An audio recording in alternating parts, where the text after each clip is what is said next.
Have you ever taken a loss and within 30 seconds, you were already in another trade?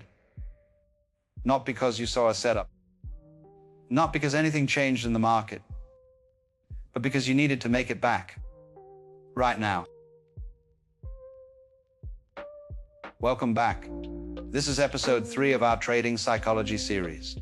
Today, we're going to talk about the emotion that destroys more accounts than any other. More than fear, more than greed, more than FOMO. Revenge trading. It's the moment after a loss when you stop thinking about probabilities and you start thinking about getting even.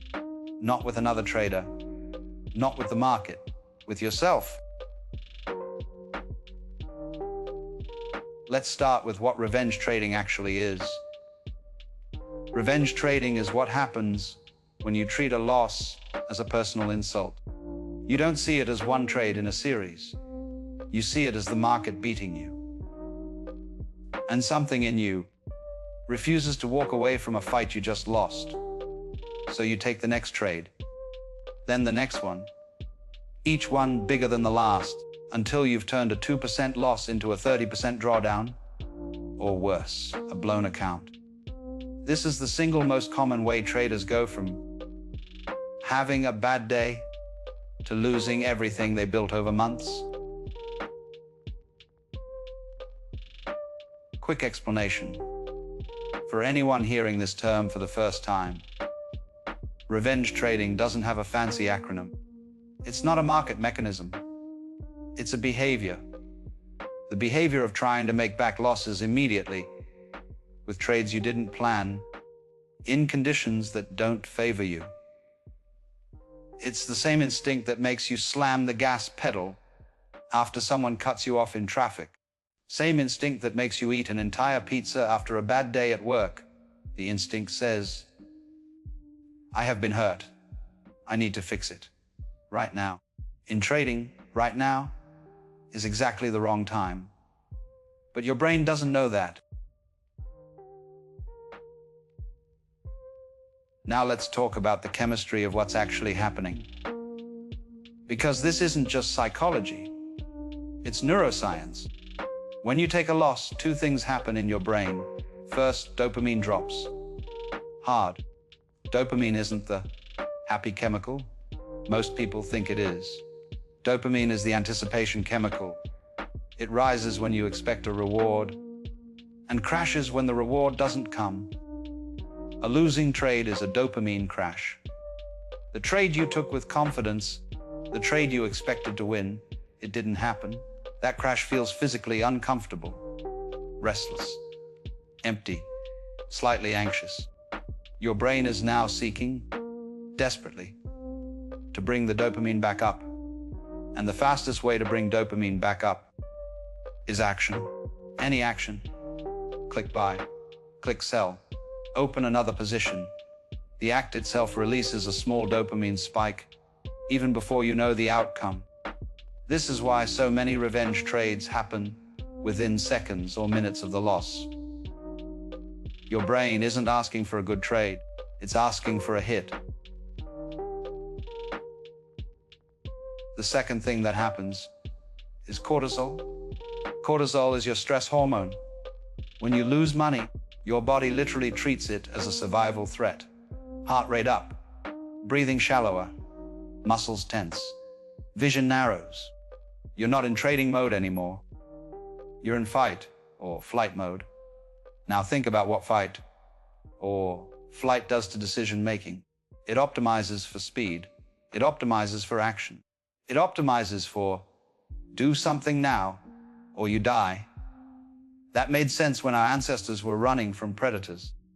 It does not make sense when you're sitting at a desk, looking at a chart, trying to decide whether to enter a position.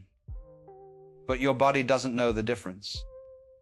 To your body, a losing trade is a wound, and it wants you to fight back. There's another layer to this that most traders don't think about. The post-loss identity threat. When you take a loss, it's not just money you lose. You lose a little piece of your self-image. If you considered yourself a good trader before the trade, the loss challenges that. Your brain quickly tries to repair the damage. It says, I'm not a bad trader. I just need one more trade to prove it. That next trade isn't about the market. It's about restoring your identity, about proving to yourself that you're still the person you thought you were 10 minutes ago. This is why revenge trading feels so urgent. It's not money on the line, it's who you are. And that pressure is much harder to walk away from than money pressure. There's another angle here that most traders don't think about. The culture around revenge trading. If you spend any time on Twitter or trading streams, you'll see something disturbing. The revenge trading cycle is treated as entertainment. People live stream it. Trying to make it back becomes a content category. You'll see streamers down $5,000 at the start of a session, and the comments are cheering them on. You got this. Don't stop. Make it back. This is the opposite of what you should be doing. But it gets engagement. It gets followers.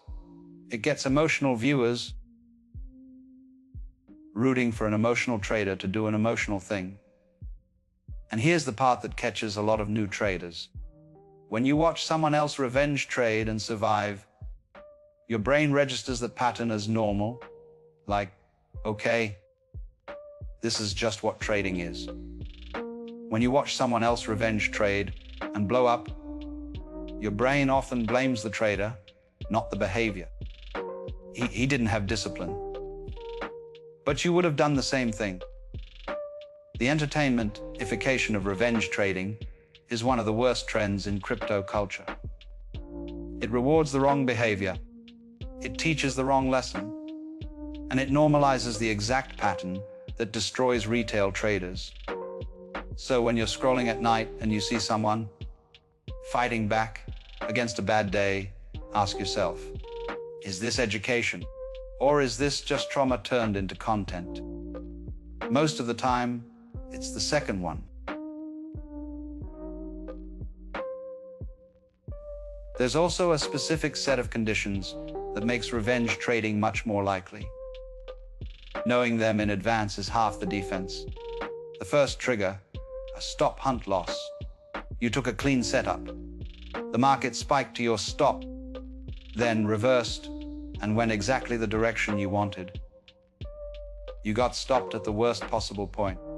This is the most psychologically painful kind of loss, because it feels like the market specifically came for you. It didn't. But the feeling is real, and the revenge urge after a stop hunt is unusually strong. The second trigger, late hours. Most accounts blow up between midnight and 4 a.m. local time.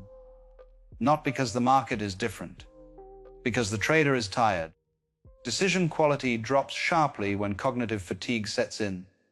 The frontal cortex, the part that says, wait, let me reconsider, gets quieter as the night goes on. Your emotional brain takes over. If you've just taken a loss at midnight, your odds of revenge trading are double what they'd be at noon. The third trigger, high volatility news. Big news events create big moves. Big moves create big losses.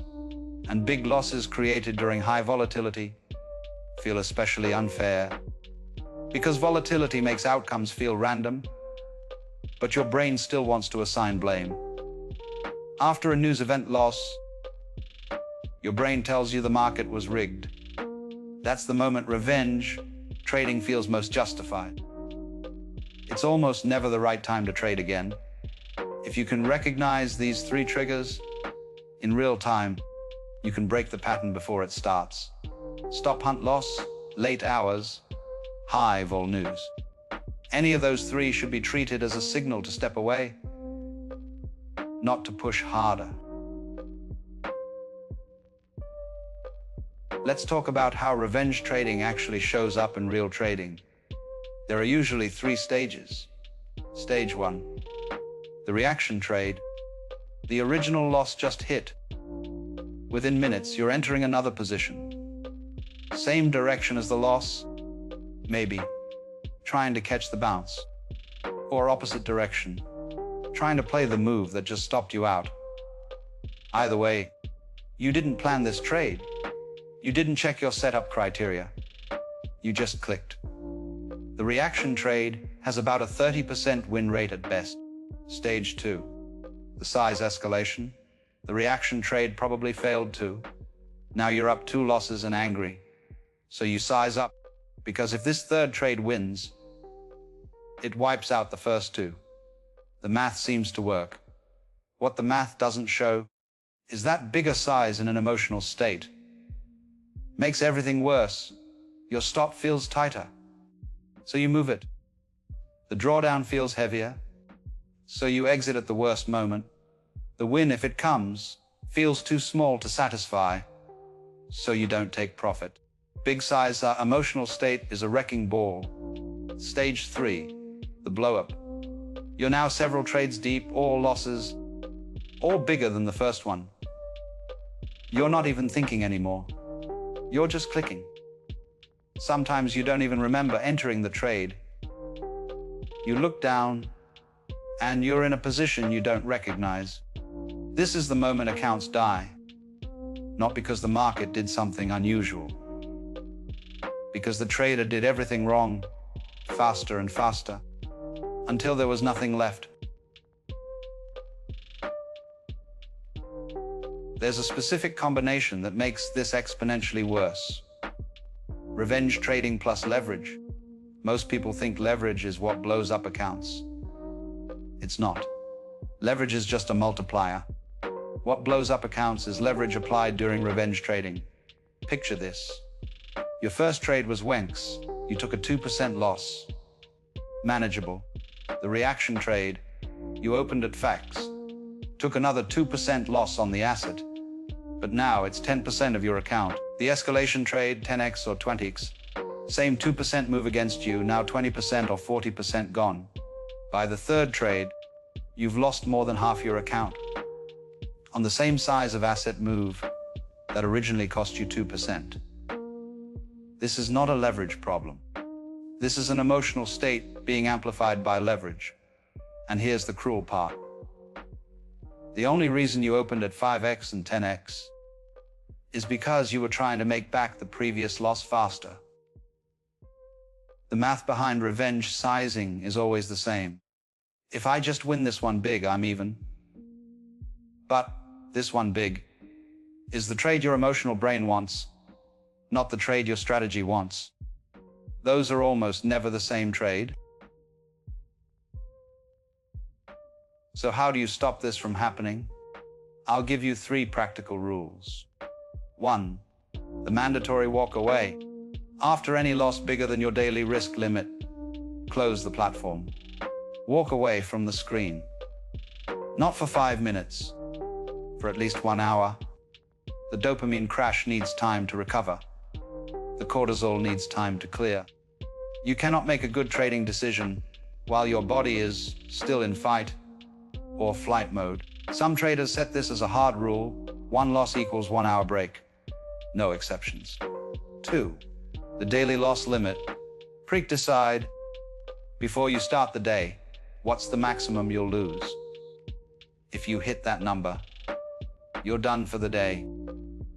Doesn't matter if the perfect setup appears 5 minutes later. Doesn't matter if you see something. The day is over. This rule is hard to follow, but it saves accounts, because revenge trading needs ammunition. If you've capped the day's loss, you've removed the ammunition. 3. The cool down trade. This is for traders who can't walk away. If you absolutely cannot stop, force the next trade to be smaller than your normal size, half your usual position, or quarter. This sounds counterintuitive, but sizing down does 2 things. It limits the damage if you're still emotional, and it reduces the dopamine intensity of the trade, which lowers the urge to keep clicking. A small trade is like decaf for your trading brain, not satisfying enough to fuel the spiral. There's also an after effect that most traders don't talk about openly: the shame cycle. After a revenge trading session blows up, most traders don't process it. They hide it. They don't tell anyone. They don't journal it. They tell themselves, tomorrow I'll be better. And then it happens again. The thing about shame is, it doesn't make you better. It makes you avoid the topic. And what you avoid, you don't fix. If you take a revenge trade and lose, write it down. Write what you felt, what you saw, what you clicked. You don't have to share it with anyone, but seeing it in your own handwriting starts to break the loop, because shame can't survive being looked at clearly. It needs darkness to keep its grip. There's also a flip side worth knowing. Professional traders feel revenge urges too. Make no mistake, being a pro doesn't mean the feeling disappears. But pros have built one mental switch that most retail traders haven't. They've learned to see the loss as data, not as injury. A losing trade tells you something. Maybe your stop was in the wrong place.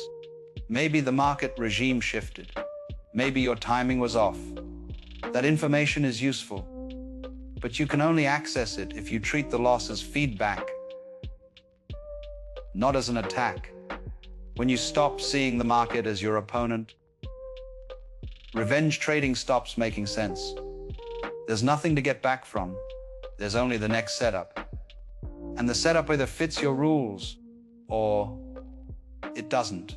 That mindset shift is what separates traders who survive long-term from those who flame out in their first year. So to summarize today's episode, revenge trading is the single most expensive emotional pattern in trading. It starts with a loss. It's fueled by a dopamine crash, cortisol, and an identity threat. It escalates through reaction trades, size escalation, and finally the blow-up.